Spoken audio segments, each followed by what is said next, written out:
Turner, Taffy Turner, Taffy Turner, Taffy Turner, inside America.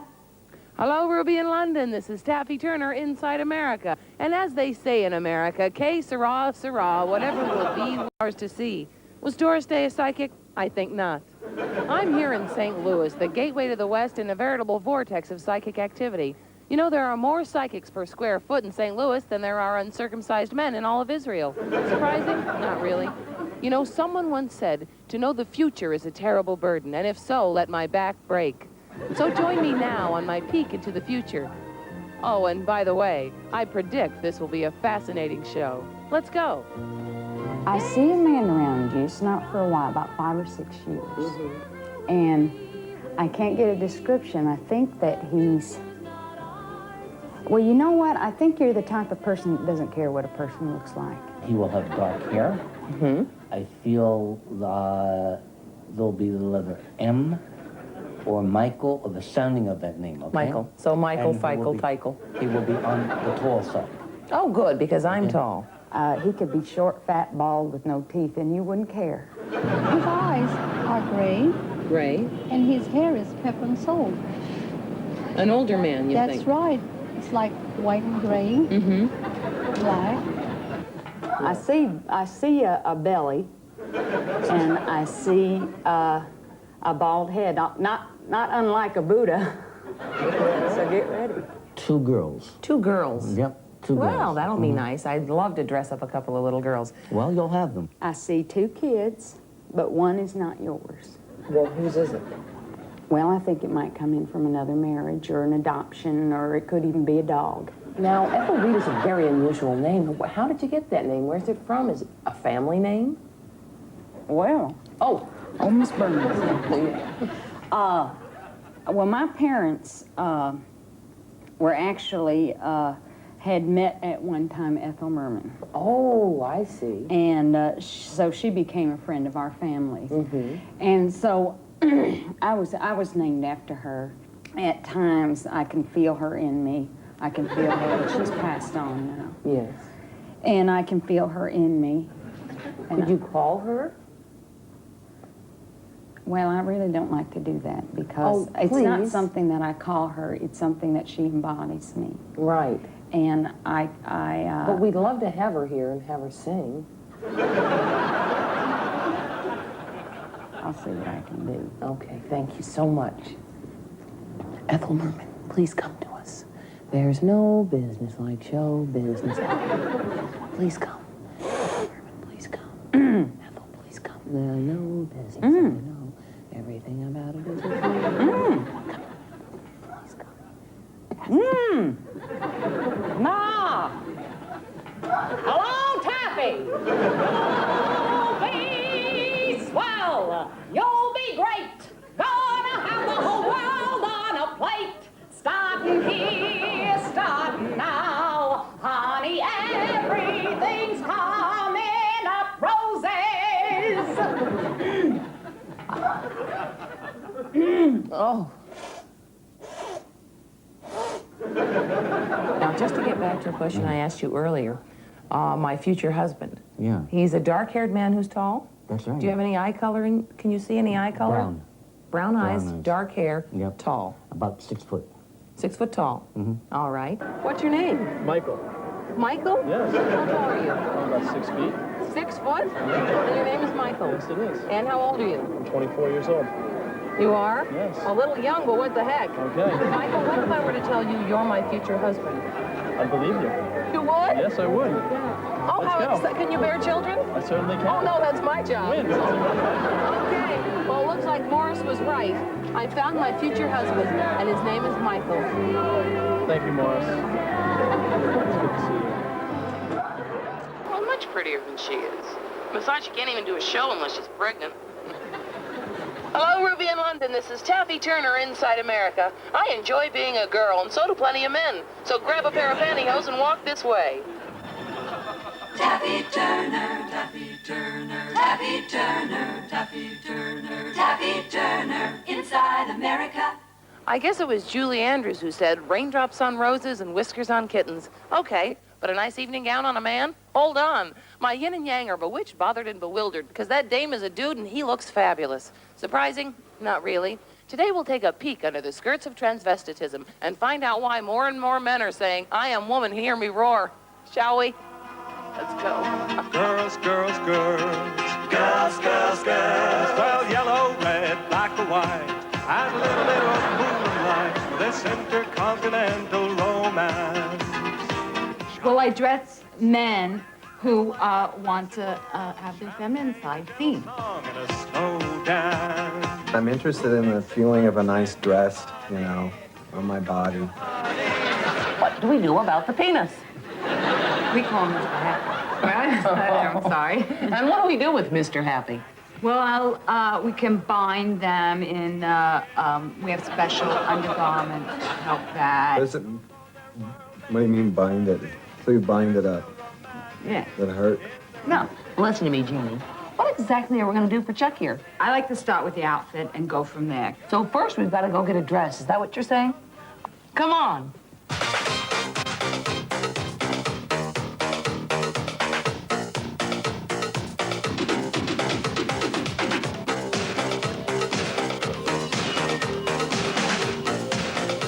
Well, I think that first we should get rid of some of this hair. Let's shave him. You can have your pores sucked. Sounds like fun. I'd like to do it. Nearly ripped his head off. My God, you look stunning. Now you can go to the ball. Those are bigger. It doesn't really matter, does it? It's what's in here that counts, not what's out here.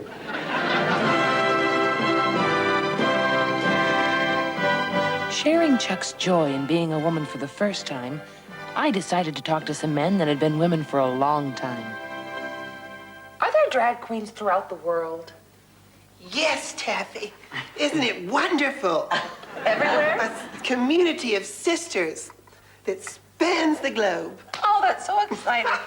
And how did you feel when you put that dress on? Gorgeous, dazzling, scintillating. The same way I feel now, Taffy. Oh, that's wonderful. Want to try it, honey? No, not me. You love it. I would. A drag king. Oh, a drag king? You could put this banana in your pants. Be aggressive. Well, how do I act? What do I do? Urinate between parked cars. Urinate between parked cars? Drink lots of beer and grab your crotch a lot. Play with your crotch a lot. You'll need a little mustache, like Lady Bunny's. Or a full beard, like La Homa's. The girls and I were having so much fun. I decided it was time to put the shoe on the other foot. And this time, make it a loafer.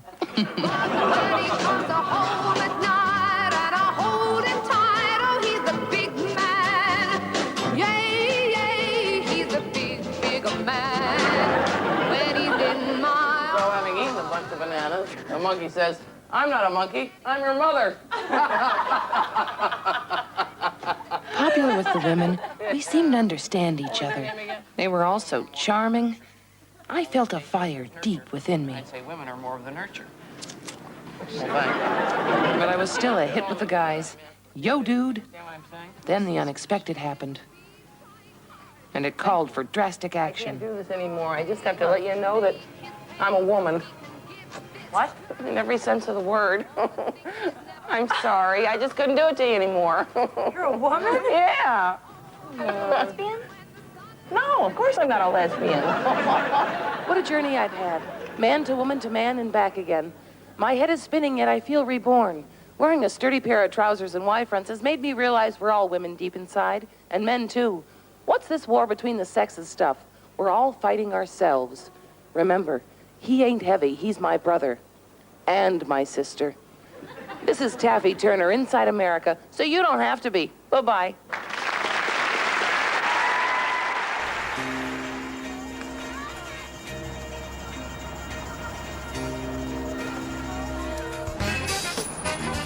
You know, I was really happy at Precious Moments, but my team threatened to leave me. So here I am about to meet the real subject of this film, Donald Trump. At this time, not just a billionaire real estate magnate and well-known philanderer, but also a presidential hopeful. Some of his policies? Well, he sees North Korea as the biggest threat to USA security, and if needs be, he's prepared to nuke them. And oh yeah, he'd like Oprah Winfrey in his cabinet. little bit of Vegas flying in the air. Oh, look at the toilet. It's gold. There's this gold sink, John, look. Wow. And look at a cushioned toilet thing. I've never, like you're gonna sit on it? Oh, wait, oh, it's a bidet. Why would you need a bidet on an airplane? Why would you need a bidet on an airplane? This is the bedroom. There's a double bed here.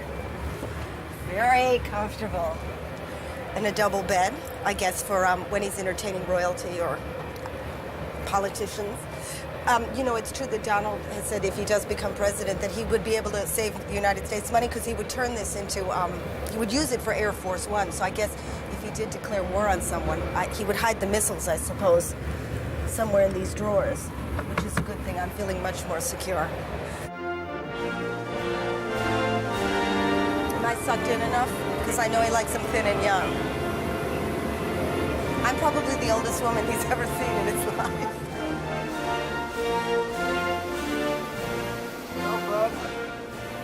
All right, how are you? Nice to meet you. How are you? You got a little windy, huh? I'm Naomi, and I'm going to do your makeup if you want. Oh, good, okay. Do you want a little makeup? Maybe a little bit, yeah. Yeah, all right. Is this on now or not? It's always on. Oh, that's right. Yeah, that's great. it's all we never close. Okay, why don't we do this? Turn that off for a second. I'll do that. Okay. All right. I felt right away this wasn't a match made in heaven. Hi, who are you? This man is Roger Stone, Donald's political advisor. He worked for Nixon in the White House. I thought he looked about 30 years old. What kind of world are we living in? You look really relaxed. Where have you been? Where have I been? Yeah, because you're a little tan. Palm Beach. Why don't you sit over? Why don't you sit here, and why don't you have the camera right there? Okay. Well, I'd like to be on it too. That's my problem. So do you mind me sitting next to you? Here? Yeah. Sure. I'm getting to the charm, you know what I mean? We're trying to get to the charm, which she's very charming. I mean, this won't last the entire flight, I would assume. I mean, I assume this is also being recorded, so. Yeah, this'll last. It depends when you're funny. It's in when you're not funny. This is one of the most excruciating moments of my career. It did not feel good. Not Donald's fault, but I sensed it might only get worse. You did, but you never smiled once, and you probably have a really good smile. Well, that's okay. Okay? Just an average smile. Let's go. Okay, you're not gonna, all right. You know, like you have a plane, you have like this great life that anybody would want to have. Why would you want to run for president? Because a president would want this gig. Well, it really is. We could save a lot of money with Air Force One. We wouldn't need Air Force One. Because you'd use this plane. Think of how the taxpayers would benefit by that. It's another acquisition. I mean, it is an acquisition of power. No, Would it's you something. love the people so I love much? the country. I love the United States. And to be honest, if I didn't think I could do a really good job, I wouldn't do it. I mean, I'm tired of being ripped off as a country. When I look at so many other countries, not yours so much, but are you ready? You won't speak to me when the camera moves? Well, I figure I'm answering in front of the camera. I mean, you wouldn't talk to me if the camera wasn't here? Be honest. I'd love to talk to you if the camera No, wasn't. honestly, if you ever saw me in a restaurant, would you talk to me? Why wouldn't I? I don't know. Maybe I'm not your type. I'm not your type. I'm too short. No, you're a very attractive woman. I find you very attractive. Well, thank you. You are Yeah. a man who adores women. It's your. I You don't adore drink. women. You don't smoke. I just want to fill in people because Yeah. they don't know that in England. It's a miracle the man does not drink, nor does he drink coffee. Unbelievable. No, I don't drink. I don't smoke. I don't take drugs. So I have you're- some good things. And so you adore women now. I do adore women. I respect women. I adore women, and I go out with women, and I do it with respect. Sure. In the White House, how are you going to date? We're taking off. We have to. Okay, we have to take off. Okay. Okay. Oh, do you have to go in the front? I'm going to Can I just come go too? upstairs. Relax for a second. Oh, just take it please. easy. I want to sit in the cockpit too. Let her take up the mic. Excuse me. That's enough. I have a headache. Do you hate me? No, I think you're fine, but it's enough. Okay, excuse me. Okay. I think it's enough. I mean, we're just, it's like a comedy routine here. And here is the nightmare every interviewer fears when you see your career spiral out of control. But after some schmoozing, which I can't go into, Donald agreed to come back, but it was very dicey. And why do you feel like with my show it won't turn out well? What's the vibe? Well, I just think your show won't turn out well, but that's only from All the of my questions. shows turn out well, though. Well, I think it's somewhat of a comedy show to start off. No, I've done You're like... looking for laughs, so you want to try and make me look as bad as possible. I don't That's think okay. I am, Donald. You know what? Selena Scott made me look as bad as possible. Selena Scott. Where is she now? Where is she now? Whatever happened to Selena Scott? Don't give her publicity on The my ghost show. of Selena Scott. So what? You're doing a lot of shtick today. I want him to do shtick. Didn't I say in the beginning? I'm sure that's Donald, a piece of shtick that won't go on, huh? all the shtick shows up. And the matter of fact, if you do shtick, you're more likable. And the show's about being likable. Will Selena show up? Selena won't even be interviewed. Why would I give her? No. Will my statement about Selena Scott show up? I think it will. I mean, I think she was a terrible reporter, totally got it wrong. As proven, here I am. And where is she? Bigger and better than ever. For all of my folks in Glasgow and in Scotland. I hope this show goes to Scotland. Of course it does. Does it go to the Hebrides? Of course it does. You know, my mother was born in the Hebrides. Yeah. And she's a MacLeod. And I love England and I love Scotland, although they don't necessarily love each other. MacLeod was a famous clan, wasn't Warriors. it? Warriors. Great warriors. Yeah. And my mother's a great warrior. Did she give you a tough time when you were growing up? No, she's a great mother. I actually had a great mother. You're lucky. I had a terrible mother. I always feel very ripped off of it. You can tell I Yeah, know. because you're angry. I am angry. You can read You're that? angry with a smile. It's repressed violence. That was the moment, I think, we bonded. Slightly. A flicker, but something was there. Anyway, I was holding on to it for dear life. Okay, can I go in your car? Not with the camera. Not with the... No camera? All right. Thanks. Not with the camera. All right. No Oh, you're not a camera. I said not with the camera. Yeah. All right. Not with the camera. Sorry, guys. I have a life. I'll bet you'd be a totally different person without that camera. Well, She's all right. I'm all right. I've just got really, really frightened. I let them see my vulnerable side. So then Roger and me and, oh yeah, Donald, headed off to his Taj Mahal casino. At this point, Donald and I are friends. We're just kidding around. He's such a kidder. I'm going to be with you You until ever you stop? throw me out. But this isn't working. Typical American. It's You know, my- you ought to throw her out of England. She's too obnoxious to be in England. He keeps using that word. It's so insulting. Oh, I've been squeezed out. I understand. Okay, I'll be back here. If you guys want me, I'm back here. Can you get in Don't here? worry about it. I'm here. Hi, folks. Hi, folks. People here are like family to Donald. And as for Donald, he's like some sort of father figure to them. Where are we going? Let's go. Go. Okay. See you, beautiful. I'm a millionaire, and he's a millionaire 100 times more than I am. He's a billionaire. So, he's a billionaire. As a millionaire, don't you feel poor next to billionaires now? Yes, I do. You It's are like- the new poor. I'm so middle, déclassé, How middle. many millions? One? Because one is nothing. Oh, no, one. More than one. 2? 10. Somewhere between, really. Yeah, but that's, you know, when I was I'm working growing up- on my next, and I have to model myself after that man. How do you think he did it? Determination and honesty, and he never gave up. He believed in himself. It's honesty with a spin. You always have to have, and he is Spin City. Spin City. He is Spin I gotta City. go. Thank you. Can I take your lamb chop? Yes, you may. I'm gonna eat that lamb chop because I'm hungry. Because Donald didn't feed me on the plane. Oh, he didn't? He wouldn't even Oh, talk my to me on the dear. plane. That's a shame. Now, stay there. You have to stay at the door. All right, I'll stay here. See how we have a relationship going now. I have to stay at the door. Stay at the door. Would you take this lamb chop? Just get it out of my hand. I guess Donald needs constant protection from his adoring fans. Or maybe people from North Korea who might be thinking of killing him. Because you're security? Yeah. Okay. Just look tough, okay? You're holding a press conference? Yeah, I like these guys. They're tall. Look at he got. Have I done something wrong again? No, he's got a business meeting. It's not nothing to do Why are with it. people so shitty? Do you know what I mean? Like, can't we love one another? What are you, What's with him? He could have said, listen, we're out of time, but, you know, again, anger, aggro. it's Atlantic City. You've been a delight. Everybody here has to act macho. It's Atlantic City. It's just the way it works. So that's like just a traditional, I guess it's so. a kind of a thing here. It's like kind of like, hey, you talking to me? You know, that kind of thing. Uh-huh, I So- understand. So should I, like, get a little bit of attitude? No. I've been too easy, I think. No, I wouldn't say that. Oh, the role of the First Lady, which, of course, I never discussed with him because he says he can get one within 24 hours. Well, he could. I mean, the point is that I think he would have a very traditional First Lady. I mean, somebody who takes care of all the social responsibilities, somebody who's active in... How would he find one within 24 hours? Well, I think he has somebody specific in mind. He just have to decide to marry What's your her. name? What's your name? Who would that be? I couldn't comment on that. Is it the girlfriend now that we know and love? I couldn't Because she comment says on she's that. ready. I couldn't comment on All right. I'll ask her. Stay tuned. Stay tuned. Man, I'm waiting for her to be posed on that oval room floor. Melania Knauss may be the hottest, biggest supermodel ever to come out of Slovenia. Despite the 27-year age gap, she found herself strangely attracted to her billionaire employer, as he owns the agency she now models for. Show me how to do it for the camera. Just posing. And then you're laughing, you know. Yeah. But mostly Very you're good. like this. It's good. Is there any time where you say, no, I will not do that pose? Yes. Okay.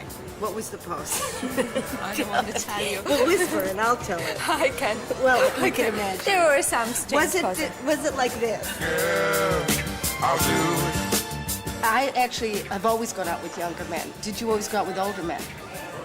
Or is this Older your than first? me. Big Older than me. Older than me. Always? But not. Yes. Like 27 years older? That's old. No. You know what? I don't see the age difference. First of all, I don't see at all. I don't know why, but I don't see it. Because maybe we are both so similar, the same, you know, he's very young. I mean, be honest. Is it a turn on? Yeah. Yeah. Yes. And he can keep that up. He could give it up easily. He's as virile as he says because he told me he was pretty virile. I mean, you don't have to give me details, but he's like, can he put his money where his mouth is? Yeah. He is. The crew want to know what you're doing later today. I have to ask, otherwise they'll make my life hell. You wouldn't be interested in any of them, would you? No, I'm very busy. Very busy, she says. Sorry. Very busy. Okay, but you see, I have to ask, otherwise I'm tormented, and suddenly I get close-ups that aren't, or they go down like that, and it's a chin shot. Back at the Taj, the Trumpmeister is giving away money for a change to some of the biggest losers at his casino. They've apparently lost much money at his tables. These are some of the happiest losers money can buy. No wonder they cheer for him to be their next El Presidente. Would you vote for Donald for president? Where's Charles? I sure would. Come Why on, not? Charles, get up He's here. just as good as the rest of the jerks. Come on, Paul. In case you didn't know, Donald is supposed to be a bit of a germ freak. So the word is he doesn't like to touch the masses. But God bless him, he's trying. You know, they all say, gee whiz, you don't like shaking hands. You're eating dinner, and a guy comes out of the bathroom, and his hand is soaking wet, and you have no idea where the hell it's been. And he comes up to you and he says, Mr. Trump, I'm a huge fan. Hello, Paul, congratulations. Wow, terrific, great honor. You like the fact that he womanizes Trump? Oh, why, is she Like married? that, every man does the same thing, isn't it? Come on, here she is. Aren't they all the same? They're all the same. He runs, he's gonna Hello, win. honey. Why do you say that, honey? I've always loved Donald Trump. Is that like your symbol of Trump? He said he gave me these because he appreciated the business that I've given him. How much business have you given him? $2.5 million. $2.5 million. You had $2.5 million? Yeah, I gave it all to Mr. Trump right here at the Taj Mahal. Like you gambled it? Like I gambled it. But he's always... He gave you a ring back? He gave me all of these. Donald did? Are you engaged? No. Get this. The people who've lost most to him at his casino are now lining up to buy Donald's latest book, The America We Deserve. And that about sums it up. First of all, hairstyle. Yes. Yeah. Where'd you dream it up? Pardon me? Your hair. My hair? Yeah. I used to watch Roger Moore in old movies. Yeah, and you based it? What? It's a brilliant thing. It's very solid. Thank you. I'm the best, huh? You said I'm the best on TV. You're right. But the competition isn't much. I think that was supposed to be a jibe at me. Yep, I'm sure it was. Donald, can I say goodbye? Thank you so much. No, you're leaving me. I'm going to miss you. Okay, I really like her. He does. Oh, She's not as obnoxious as I said. See, I grow on you a little but she's bit. still very obnoxious, but that's okay. Goodbye, It's a little darling. like a yeast infection. Have a good time. Thank you so much. Bye. And thank you for the pen. He gave me a pen. What a guy. I'd vote for him. Bye-bye, thank you.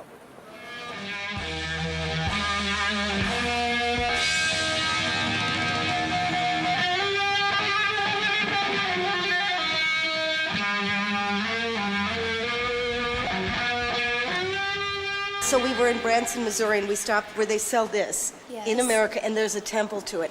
And it's supposed to be the most perfect kind of baby. Yes. And you look in its eyes and you're supposed to feel serenity. Do you feel serenity? Oh, so Do you cute. like it? It's beautiful. Does it move you to your very womanly essences? Oh, Do you it's really so think it's cute. cute? Yes. You would Do buy you? it? It doesn't do anything for me, but When I see it, I said, oh, how cute.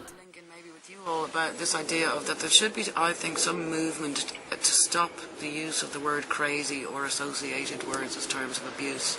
I think it's a really terrible thing in this world that actually crazy is a term of abuse. well, it's better than being called a witch, like I was saying. Well, yeah, We're but one I mean, step you ahead. see, what I don't like is, well, I'll try and keep things very brief, but I was misdiagnosed, and there's an awful lot of issues about to come out of the issue of misdiagnosis of mental illness. The D5 diagnostic book is about to come out, which is about to cause a whole lot of trouble, because it's making very clear that the previous D books have been quite mistaken in how they've gone about making Okay, let me certain just say, diagnoses. those are the books where, a doctor looks it up and says, you have depression, you have ADHD. Yeah, So yeah. those are the books that are called the D something. series, yeah. The diagnostics, And there's always, like, they're on yeah. episode 5 now. Well, no, they're on episode 4, but they're about to put out episode 5, Right. and apparently there's going to be chaos when this thing comes out, because it's saying exactly what happened to me, in particular, that what's happened with an awful lot of people is that people who are suffering from post-traumatic stress disorder, which I do, are being misdiagnosed with bipolar disorder, and that's what So they happened in said my you had case. bipolar. Well, this is how my diagnosis was made, and this is Ireland, and welcome to Ireland, and welcome to Sinead O Connor's world.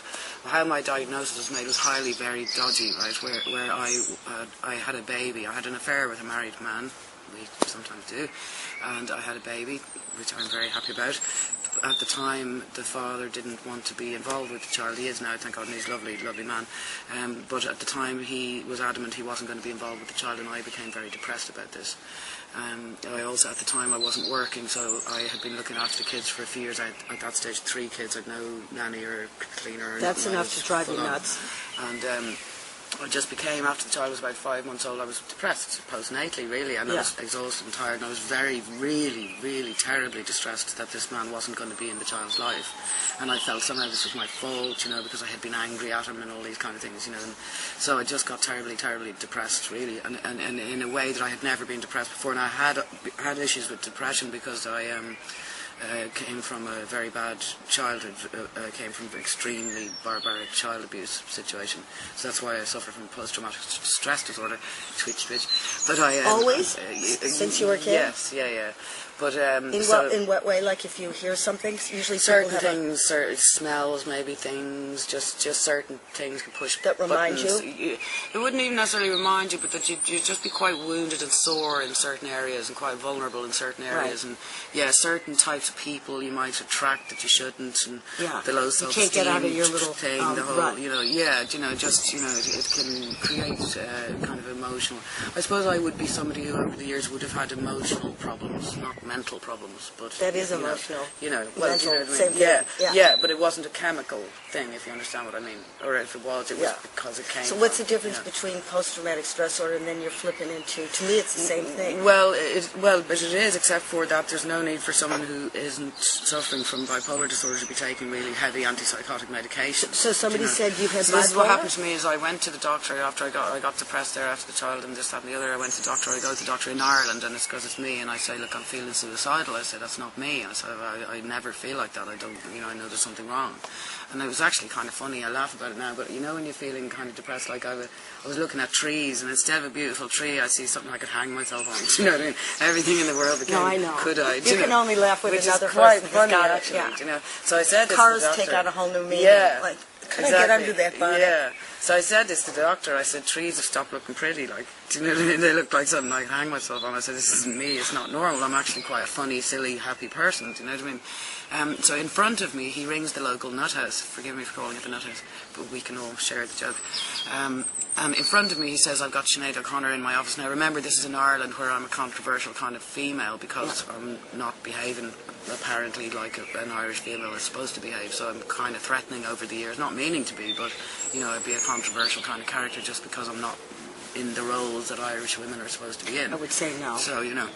So your man rings the nut house of Sinead O Connor in my office. She says she's suicidal. What do you think? They chat away from it. He puts the phone down in front of me. He goes, the guy at the nut house said, well, from what I read about her in the papers, I'd say she has bipolar disorder. Over the telephone? Yeah. So that's how the diagnosis, and then which was never an actual diagnosis, was made. That was it? They gave me the drugs. I said, great. I said, half of me was appalled that they did such a thing. The other half was just, I need to go home and look after my kids. I couldn't wash the dishes. The way I felt at the time, it was, the way I described it to the doctor, it's like I ran to a friend's house with my baby. I couldn't go home. I got another friend to stay with my other kids. I said, the way it feels to me, if I open my front door, there's no floor. That's the best way I could describe it. That's I open the door, I go in, there's no floor. I can't stand to wash the dishes. I literally cannot stand up. I can't go to the fridge. I can't do anything. So I was like, give me the drugs, great. I go home and look after my kids. Never thought about it, you know. But half of me was like, really quite wounded that it was made in such a dodgy way, you know. Yeah. But I was just so grateful that somebody said, right, take that and you'll be fine. Yeah. You know. So I took the drugs and everything for a few years, and then how many years? I actually took them for 8 years, and then what happened was after a few years, it began to dawn on me that in Ireland, and we were talking about this the other night, in Ireland there's this terrible culture of, and perhaps it's worldwide, of, you know, we all seem to think the doctors are God. You never question the doctor. It's like the priest. You never question the priest. But, you know, well, the next step is doctors. So it's a bit like in Ireland, if the doctor says black is white, then black is white, you know. And they dole you out these drugs. They don't tell you the side effects of either what are going on them or coming off them. Yeah. They're very heavy meds, you know. So anyway, I was on the drugs for a good few years. And then I noticed that actually I was still having some of the problems that I was having before, which were emotional issues, you know, sadness. I would say more than depression. I was just very sad because of how I'd grown up, really. I hadn't healed. Now, I'd say I have now. But as I was younger, when I was growing into that point, I was just a sore-hearted person, you know. Sore-hearted person? Yeah. You know. It's such a great expression. Yeah, for good reason, like, you know. And even I say with anger, you know, I always say anger is like a fist of tears, isn't it? It's made out of tears, it's just a big bowl of tears not cried, you know. So even when I was younger, I was angry, but it was really to cover tears. And the more when you're a little woman, isn't it? When you're a little female. Yeah, you get like little Hitler. You've got to act tough, like little dogs always act tougher than big dogs. Just, you know, I always say I couldn't afford to be a poppy in a tsunami. I had to be a football. Do you understand what I mean? But then I one day realised, actually, I am a poppy, I'm not a football, I need to get out of the fucking tsunami, you know. Anyway, so it began to dawn on me, because other emotional issues were coming up, that actually I don't think I have bipolar disorder, because these drugs aren't stopping. Okay, they stopped me, the suicidal thing went away. But I had only had a baby and I was exhausted, and no one asked me, look, you know, I find in Ireland, because I'm me, it was very easy to slip through the cracks, that no one would just treat me like a regular person. I'd go to psychiatrists, they'd start talking to me about what was in the paper about me that day, and start lecturing me about, you know, you shouldn't talk about sex, and you shouldn't talk about this, and you shouldn't talk about that, and this is bad for you. Can I ask, you couldn't, I was going to ask you this, but you couldn't get on the airplane and just come here, it's an hour away? Well, you know what, I'd love to, Ruby. I mean, that's so bizarre for 7 years. Well, I am now, yeah. Because you know how dangerous, well, you know it affects your liver. Oh, yeah. So anyway, it dawned on me after a couple of years, but it dawned on me after a couple of years that I thought that the diagnosis was mistaken, because I was still having some emotional issues, you know, just pain or whatever I had, you know, that I had to work through. And how I then began to know that the doctors did not, in Ireland anyway, know what they're talking about. And we have to be really careful here, because obviously nobody should ever come off their meds without proper medical supervision, do you know what I mean? And we don't want to give the impression that people who really do need their meds, you know, don't be irresponsible, like, do you know what I mean? But do ask questions, you know. But so I go, what happened then in the end was my eldest child, who's 24, left home. This was 3 years ago. And, geez, you'd think someone died. What happened to me, up came all this grief, you know, and I couldn't stop crying for a year. My hair was falling out, I was losing weight, I couldn't sleep, you would think someone died, you'd think the child died on me, like, you know. And I got the sense that all of this grief that's coming up, I felt it's not all about the child leaving home, actually. A lot of it was, but I felt a lot of it was actually all old grief, you know, childhood stuff, you know what I mean, abandonment, all this shit, you know, my mother's death, all just grief, you know. And it was a great gift in a way that it came up by the child leaving home. But what happened was I was going to the stupid psychiatrist, and I was saying to him, I feel I need some therapy. Because I said was, I feel like there's a pool of tears sitting just right there. It's just ready to cry. I just need to go maybe 6 times and have a good cry, and then I'll be fine. I can move on. the guy was forbidding me to go to therapy. Now I'm explaining to him, look, I came from a barbaric, violent upbringing, a horrific upbringing that would take 200 years to explain. I'm explaining this to the guy. He's insisting on... A doctor. Psychiatrist. Ireland, actually an English guy, believe it or not, but... He's like, oh no, I forbid you to go for therapy. You're not to look at your childhood. You're to forget about your childhood. You're just to move on, forget about it. You know, take lithium, take this, take that, the other. Now I took lithium when I was first diagnosed. I had to stop because I couldn't sing. I had no feelings. So I need my feelings if I'm going to sing. You know, you can do music. You know, and then what happened is I kept going back every week or so. And you see, you think they're God, and you think then when you feel anything painful, you're running to the psychiatrist, and it's actually no, stop. It's just life. It's just life. You know, you just need a hug or a cup of tea or somebody to ask you, are you okay? You know the way you go in a cafe sometimes when you feel a bit sad, the strange lady will ask you, are you alright, you want to cry? Do you know, where she put a bit of milk in your tea and you nearly cry? All you need is a bit of tenderness. You don't need drugs necessarily. I mean, I can't... You have friends, can't they pull it out of you? Well, in Ireland it's very difficult for me because of me being me. It's really hard in Ireland. Outside of Ireland nobody really knows who I am or gives a shit, but in Ireland it's very difficult for me because I'm so well known there that it's quite hard for me to have a regular life. You don't need a therapist?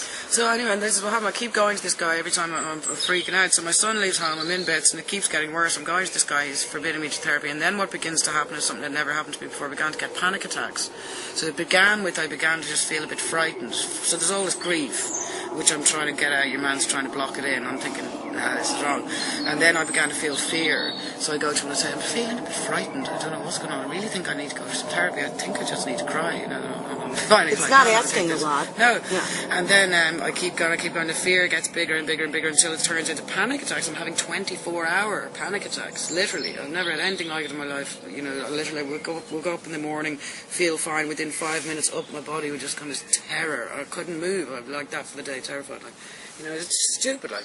And then I go back to your man, he's like, no, take more lithium. And I'm like, no. And that's when I knew, it dawned on me, I don't have bipolar disorder at all, I said to myself. So what I did then is I checked myself into a nut house in Ireland. Sorry for calling it a nut house. It's the only thing to call it, like, it's funny. I mean, the fucking world is a nut house. No, certainly the music business is. But, so I got them to do an assessment. I stayed there for 2 weeks and I got them to assess me. And I then did the same again a year later. And both of those assessments said there's absolutely no evidence of bipolar disorder. Now, when I went for the original diagnosis, I was never asked by that GP any symptoms. No one asked me a symptom. I never had a high. I never dressed up as Tutankhamun and went into town, as I have a friend who does.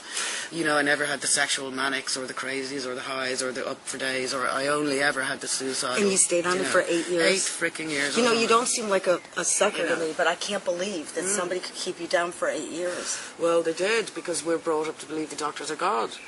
And I was happy to think, you know, I used to, because I came from child abuse too, and a lot of your people that you'll be talking to and hearing mental health issues can come from child abuse. It can happen to you because of this. It's not necessarily genetic. Well, it makes you vulnerable to it. Yeah, and my thing was that I what's the way to put it? When you're that wounded from child abuse, it's such a terribly painful set of wounds you're carrying. If somebody says to you, take that and you're going to be fine, you'll just frickin' take it when you're young and you don't know any better. Do you know what I mean? And also, I come from Ireland, where it's a country we've been bred to believe the doctors and the priests are God, and we do not. What happens here now? Like, we're sitting in England. Now, do you go to somebody that's got it right? Now what happened is, fantastically here, well, I then went for yet another assessment just to be double sure. So there's basically there's no evidence of bipolar disorder. I was never asked any symptoms by the people who made the diagnosis. You know, it was purely made on the fact that I'm Sinéad O Connor, I'm not behaving myself, what they read in the paper about me, you know what I mean? Are we in a backwater here somewhere in Ireland, or is this a big city? Ireland is... I know what Ireland is. Dublin, but the whole country, as I said when I wrote you, look, you know, it's a very backward country, and I say about me, look, I'm a 21st century woman, I live in a 15th century country. Right? And certainly medically speaking it's dire, and certainly when it comes to psychiatric health it's dire, but there is too much of this thing of you know, I think loneliness is what causes a lot of trouble for people. People are lonely is all, you know, and a lot of people go to the doctor feeling sad, the doctor gives them drugs and sends them home, and actually it'd be better to introduce them to a group or a social life. That's what we're trying to do. Or whatever, you know, that kind of way. Well, that's what I mean. Why didn't you meet anybody else and say, you have bipolar, here's my symptoms? Well, no, do you know what, all I ever met was people who said to me they didn't think at all that I had bipolar. None of my family know it, and who knew me, no other doctors who actually knew me felt it, you know. Right. So then I just decided to take the thing into my own hands. Now, I was responsible because I knew I shouldn't be irresponsible, because it's selfish not to take your meds if you are ill. God, you're a good girl. Do you know what I mean? You've got to Considering you're a consider rebel, everyone you're around being you. a little too good. Well, you've got to consider everyone around you as well, do you know what I mean? And you want to be well, do you know what I mean? And I was always someone who was very diligent about recovery from my childhood and this, that, or the other, and I was lucky I had the money to go to therapy. Quite frankly, poor people have no bloody money. But they wouldn't give you a which is another therapist. issue, you know. I believe our birthright is joy. You know, I believe that's our natural birthright. So if we're not joyous, there's something on us that we need to fight. For 8 years, that's what I can't So believe. 8 years, and what they don't tell you, the side effects going on the drugs. And when I came off the drug, then the other thing that happened was I began to get pressure on me about being overweight from the drugs. Horribly, in this world, there's all this pressure on all women, and especially those of us who do what we do for a living, we're supposed to be skinny, which is bollocks, but there you go. No, that's one of the great gifts of bipolar drugs. You know, Yeah, you have a but look of pregnancy. Yeah. Then I go to this psychiatrist who's a horrible bitch that I was going to, starts lecturing me about, she's real churchical, and she doesn't like what I stand for, that I've been fighting the church, and she's lecturing me about writing about sex and this, that and the other. But then I say to her one day, look, I'm sad because everyone's giving out to me about being fat. She says, oh, we'll take you off the drugs then. I'm like, well, why have I been on these drugs? Do you know, what? So she took me off them, and I left her because she at the same time was giving me a series of bollockings about fighting the church, which I thought was terribly irresponsible of her. And I left, and This is still Ireland. Yeah. What's happened since you're here? Well, I don't live here in England. I live, You're going back to sadly, this? I live in fucking Ireland, yeah, but one day I'll come back here. I did live here for 20 years. But, Do you think it's that different here? I mean, I know I that do. Well, everybody that's what I was you going hit to was get crazy. to. Yeah, well, that's what I'm going to get to now, is that then what I realise is I'm screwed in Ireland. I can't be seen as a regular person by a doctor because they're seeing Sinead O'Connor and all the projections and preconceived ideas they have about that. So I can't just get a straight set of answers. You could at least say I'm not bipolar. You can give me everything Well, else. I came finally off the drugs slowly with your one's permission, but again, she didn't tell me the side effects. Now, this doctor that I was going to was sued successfully by a woman who was pregnant, was given meds by this doctor, was not told the side effects, and the child was born with some very severe physical problems, and you know, the doctor was sued for £500,000. This woman wasn't told the side effects. I wasn't told any side effects, nor was I told the side effects of coming off the drugs. So I came off the drugs very slowly, but I was then left to my own devices, basically. Now, what can happen is coming off these drugs is terribly difficult, and you can, in fact, sometimes develop some of the symptoms of the illness that you didn't have while you're coming off them. So you're like a shipwreck for 6 to 9 months, like a maniac, basically, you know, just trying to get clean off the drugs. And now the only problem I have is I'm happier than I ever was on the drugs. You know what I mean? Like, even when I go through troubles in life or whatever, they're normal troubles. You're off you know everything? what I mean? Yeah. Yeah. You think that can stay? Because that's Yes, the absolutely. $1 million question. Oh, for me it can stay, yeah. Now, the only trouble I do have, and I wouldn't mind if anyone has any help about this, but I was on, and again, now the doctors are telling me the doses these fuckers had me on of drugs was toxic doses, on 400 milligrams of Lamictal and 200 That's the milligrams one that of makes you sleepy. Amitriptyline is the one that make me sleepy, 200 milligrams. 200 milligrams, these are toxic doses. Why was I on them? And they took me off them like that because I said I'm fat, and then they're telling me I don't have the illness in the first place. Well, why am I on them? So now what's left with me, the only thing is I can't sleep. My stupid body has depended on these drugs for 8 years to go to sleep, and I cannot go to sleep now unaided, which is really quite difficult. So what do you think What do you think can be done? I mean, well, now what I've done is I was directed here. It was actually an American. I love Americans. I really fucking love Americans. Well, they're crazy too. Well, do you know what though? Americans are the kindest people on earth to me. I just think they're the kindest people you could meet as American people. And what happened was I actually met a gentleman at the American Embassy in London. I went not long ago for my visa, and I ended up having a conversation with this man who runs the embassy in London. He was a wonderful, wonderful man, a young man, which is astonishing as well, younger than me, to think, Jesus, a man younger than me has actually changed my life for the better. I ended up having just a conversation with this man, and he knew of me and a bit about me, and he knew that I had written that there was a time where I wasn't sure if the diagnosis was bipolar or post-traumatic stress and that. And just out of kindness, the guy started talking to me about it, and how was it, and this, that, and the other, and he gave me the number of a medical centre that they use when they want to know if somebody has like syphilis or this or the other, going to America, and said, look, would you like to go and get a proper... I told him my situation in Ireland Ireland, and what's the difficulty with being treated as a regular person by a doctor or whatever. So he sent me to these people, and they recommended me to this fantastic guy that I now have gone to at the Priory. And really, I'm only going there to learn to sleep, actually, or to find out if I can do something about sleeping. As far as post-traumatic stress disorder goes, their attitude really is like there's no drugs for that, and there's no need to take drugs for it. You just need to learn who is okay to be around, who's not okay to be around. When you suffer from post-traumatic stress or you come from abuse, you're the kind of person who you're so wide open, sensitive, and probably being a singer as well as the same. But if I, for example, if I sit beside a drunk person, I feel drunk. I don't drink. But if I sit beside a very depressed person, I'll feel depressed. If I lie beside a suicidal person, I'll feel suicidal, and I won't realise it's not my feelings. You understand? Yeah. You pick up everybody's. Go to Disneyland. So that'd be hell on earth. That'd be worse. I'd probably get depressed. But so that was this guy's attitude. Kind of is, look, the only way to deal with post-traumatic stress in your case, when it's not terribly, terribly severe, it's not like you hear a bang, you're under the table, or anything like that. But it's just be really careful who you hang out with. What kind, be aware of the type of person you are. You're a sensitive person. Careful who you hang out with. Careful how you talk to yourself. And how do you treat yourself. And I did, by sheer luck, find a fantastic therapist now in Ireland that I've been going to for a year, who's a really wonderful therapist by some miracle. Why is a therapist good? How do you define this? Because everybody always wants to know. Well, what I found good, what I think with therapy is that an awful lot of therapists are just general therapists. They don't have an area of expertise. They never tell you that, of course, because they want you to keep coming, And I wasted a lot of time over the years with therapists that didn't have an area of expertise. But this guy is an actual proper child abuse therapist. He's designed for people like me, So he hooks you up to brain machines. He can tell how much of your brain is in fight or flight and how much of it isn't. When you go, do you think you need to pick the scabs of your past in order to heal yourself? Well, no, you see, that's the myth that people think about child abuse therapy, is that you don't actually spend really any time going back there. I mean, the therapist has no interest, and neither do I, in reliving, thanks very much, anything that went on. What they're really dealing with is now. Yeah. So it's for example, someone like me, a child abuse survivor, would go there and go, oh, I'm a really bad person because of this, and I'm bad because of that, and I'm bad because of this, and this means I'm bad, and this means I'm bad, and, convincing everyone how bad you are. Well, they're just rewiring your thinking. Now, they don't bring you back and go, look, you think you're bad because your mother used to make you say, I am nothing, over and over while she beat the crap out of you. Do you know what I mean?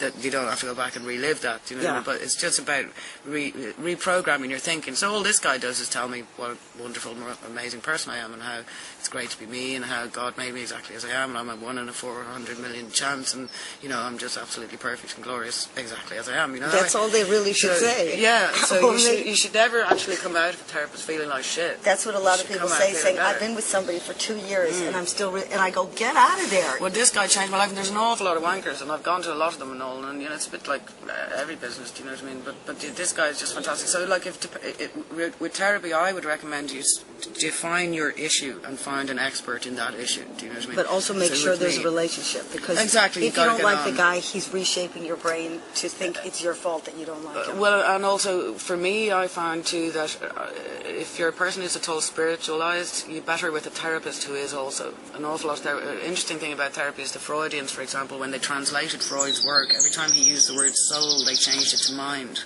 Right, they took out the spirituality, and I found I could never quite progress with a therapist who didn't have any spirituality. We're over Freud anyway. So, yeah. God bless him for the 18th century. But what I was going to say now, the 8 years that I had, living as a person who, as it turns out, mistakenly, but a person who believed and who other people believed had a mental illness, was a very interesting experience.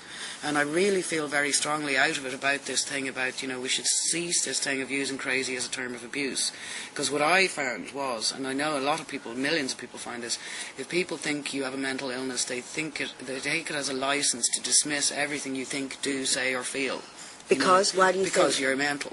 Yeah, but why? What's so scary it's about just being... culture. It's our culture. It's just the way we've been. Do you for think that thousands there'll be a years, time when somebody will say, actually, the most important organ... I think we need to start this, and I think what you're doing with Black Dog, I think is terribly, terribly important. Really, very, very, very important. And I think a campaign does need to start where it actually becomes illegal to use these words as terms of abuse, in the same way that you cannot sexually discriminate and say words that are insulting to someone's before you get to other words, you know, the fact that it's on your CV, if it says, you know, illnesses, you go cancer, whatever, that's okay. Yeah. Even, you know, AIDS it is shouldn't okay. be held against a person. You that won't they have get an a illness. job. Yeah. No, it should never be held against a person. That's where we are. And I mean, Ireland is a terrible country. I mean, when I put I myself. wouldn't say that, and you're going back in a few I couldn't give a shit. Listen, English, come back. We fucking want you. We're sorry you left. I'm sorry you left. I am. We'd be better off. I am. It's true as God. I've no shame about it. I don't care. But the way I see it, look, Ireland, I think, is probably similar to certain African countries, like where there's a stigma all over the world about mental illness, but in certain countries it's just you're a pariah if you have a mental illness, you know, and people love to take the piss out of you. And in Ireland, for example, when I went in for my assessment, when I put myself into hospital to establish if I had the illness or not, there was a poor woman, God help her there, only about 35, she sliced her arms in pieces, you know, deep gashes all down her arm. What happened was the poor girl, she lived down the country in Ireland, her mother died of pancreatic cancer, and the night her mother died, this poor woman just freaked out and sliced herself to bits and all, but she was from down the country and she was stuck up in the hospital in Dublin, but she couldn't go back home because everyone knew what she had done, and she couldn't return to the town that she lived in or take her job back around, because they were all like, we don't want anything to do with this crazy bitch, you know. Pure that it was her grief was all early. She lost her mother. And Ireland doesn't. Such a passionate country. You know, you we think learn they'd so understand? much. Exactly. But also in the world too, they teach all bullshit at school. All the shit that you don't need. They teach you nothing about living. Do you know what I mean? How to handle feelings, how to have relationships. Do you know what I mean? So what this poor girl, it's not her fault. She didn't know how to handle her mother dying. She didn't know any better. Do you know? And as I wrote to you. I had a letter from a man recently in Ireland, and this is typical. A 68-year-old man who wouldn't even identify himself wrote to me saying that he takes antidepressants. He's been taking them for years. His children are in their 30s, and his children and his wife do not know that he takes the antidepressants because he's of the stigma. He's afraid to even tell his own family. Do you know what I mean? And that's the way it is in Ireland. So if people think you have a mental illness, they'll use it as something to hurt you with. So that then we have a terrible suicide problem in Ireland, particularly among young people. But it's partly coming from this culture that people don't feel safe to go and tell anyone they're feeling suicidal, because it'll be used against you. It won't be used to help you. And now I think that's really awful, partly because, look, I was raised by my grandmother to believe that, look, you don't mock the afflicted. You know, you don't stare at people who are different, and you do not mock people for their afflictions. So to me it makes no sense at all. I'm someone who I've spent 25 years in the music business being called crazy as a term of abuse and treated like shit because I'm perceived as crazy. You know, and I'm thinking to myself, if these guys really believe I'm crazy, why are they being horrible to me about it? Do you know? Why wouldn't you be nice?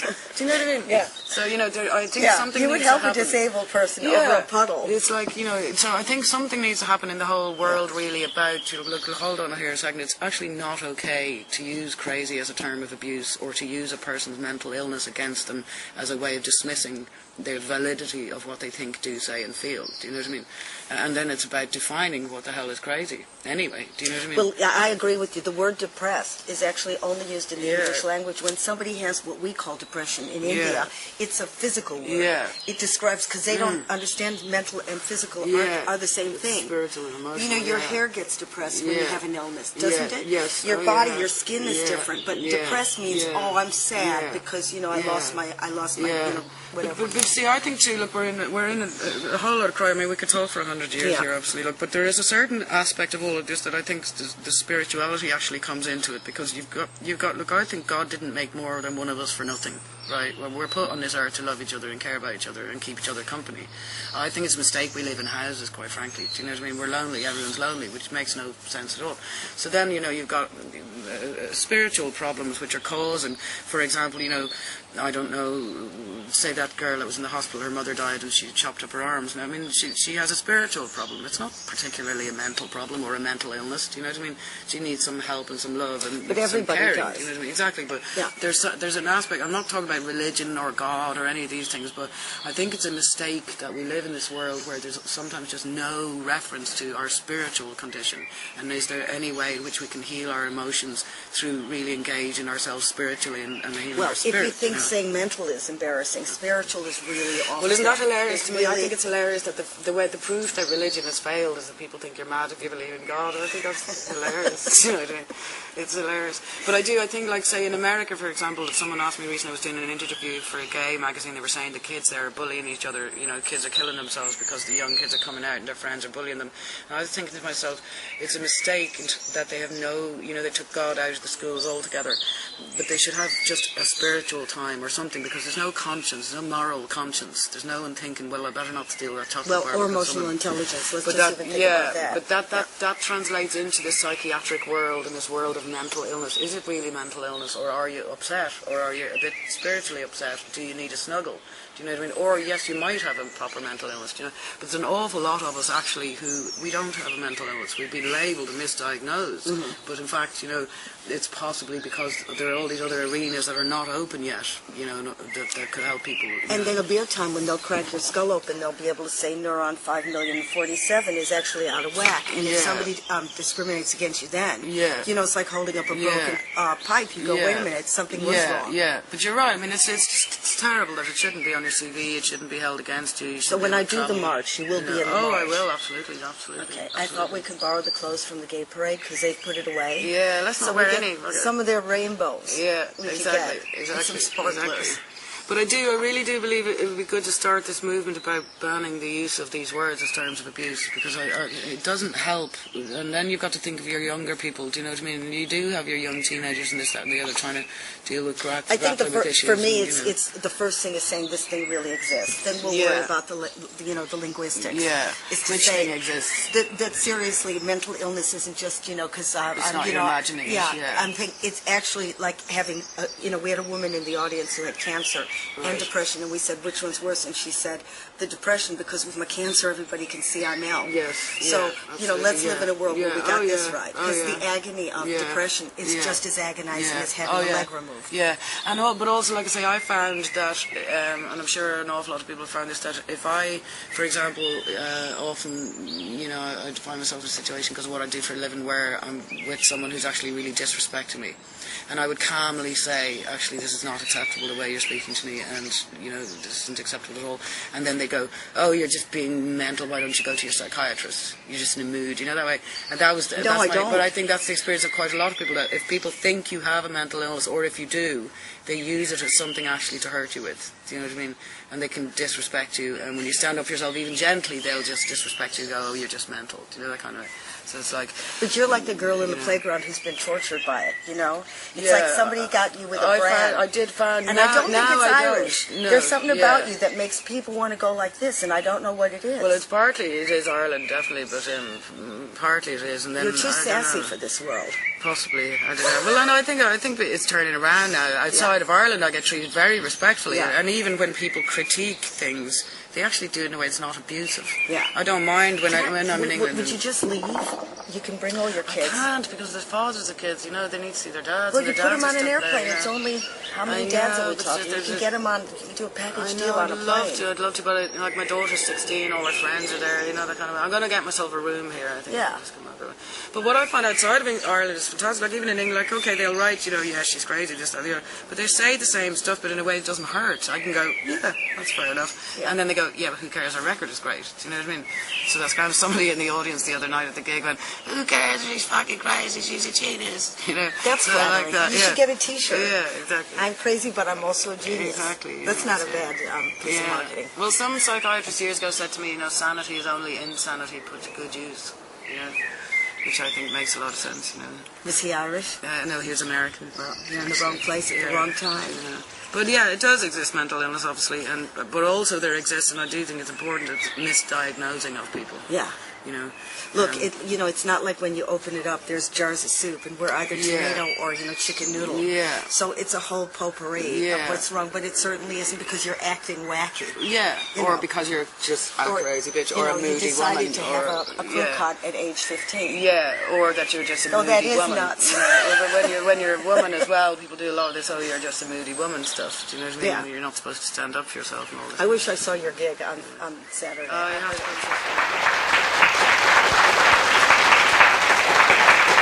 Yes, they're there. Yes. It's interesting that the audience is all behind us. They'd be laughing at our you have such a earrings. wonderful ear. We wanted them to get a good look at you. Yeah. Dawn, you all used to share a flat together. Was your life really as disgusting as that? Well, Pamela. Can I call you Pamela? You can call me whatever or you like, do you but have please don't. a sort of, I thought you might have a middle name that you secretly preferred to use, but if you want to be called Pamela, that's... Is that all right? Okay for you, yeah. Well, no, it's not really like me, really, the series, because, well, I'm a sex kitten, you see, and nothing of that programme is sex kittenish enough for me. I model jacuzzis, for instance, for catalogues, and I do a lot of nude things in jacuzzis, and as you can see, the character on there is completely different to me. It is, it certainly is. Ruby, She doesn't want to be pegged. She doesn't want to be pegged. No. Was it like flesh that? pot. Was That she it? is. Was I bet it was like that, Ruby. What? Your sitcom was just, it was the way you used to live in the flat that you all shared. I never shared a flat. Oh, you weren't with them. I thought you were with them. Oh, no, I just met them 5 years ago, and I You never just met went them in 5 their minutes home. ago, I didn't wouldn't you? go in their home. It's like kitty litter, wall-to-wall kitty litter. It was a slum. I've never been in there, and we had to work in an outside office, which I had to deodorize. Well, when you did start working together, you're Yeah. all such strong individuals. How did you actually agree on a script? Did you ever have rows, or do you? Well, do it's you whose get on? voice is the loudest. We base I it think on we that can technique. safely say that Ruby's voice is generally the Definitely the loudest. loudest. A lot of it is my fault. So she just went mad on a typewriter.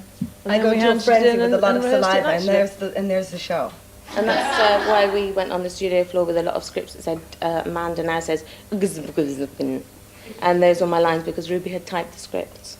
Because my hands shake when I type, so there's a lot of words like impossible has 4 G's in it. Nobody can read it, but they're very amusing. They're far funnier than the show will ever be. But we hope to have them published. Do you have any problem with your material? Because some of it is quite risque and has stretched the limits of comedy quite a distance. Well, we had things like that we get back from the lawyers. Like I said something about Joan Collins' tummy tuck, and it says, please ensure that she had a tummy tuck. So I ensured that I lay under Joan Collins with a mirror, and she indeed did have a tummy tuck. So that's how we cope with the letters from the lawyers. The research is pretty tough. There's always a way around. There's always a way around. What other problems have you had with your material? Oh, I It's said the book, isn't it? Mainly. Oh, well, we have a problem with the book. You have a problem with the book? What book would that be, Ruby? This book in my hand! Yes! I can't believe it. It just appeared out of my thighs from nowhere. Here it is, and it's a scream. I drop my waters. It is a riot. It's just a laugh riot. What book is this? Oh. Ruby, please tell me all about it. Well, okay. Sammy, it's a book that we've written for 4 months, laboring alone, and we think it's hysterical, and Central won't publicize it because they say it's too raunchy. Now, what do they mean? Let's get back to this thing. What Dawn, is what do you mean by too bosom raunchy? is what comes out as raunchy. And the word toilet part. It's not allowed in. Well, that's 2 words, I have to admit. It's not raunchy. I mean, it's like written in the characters, and we're the only people to not rip off our own show. You know, some people are real lazy and just shove the scripts up.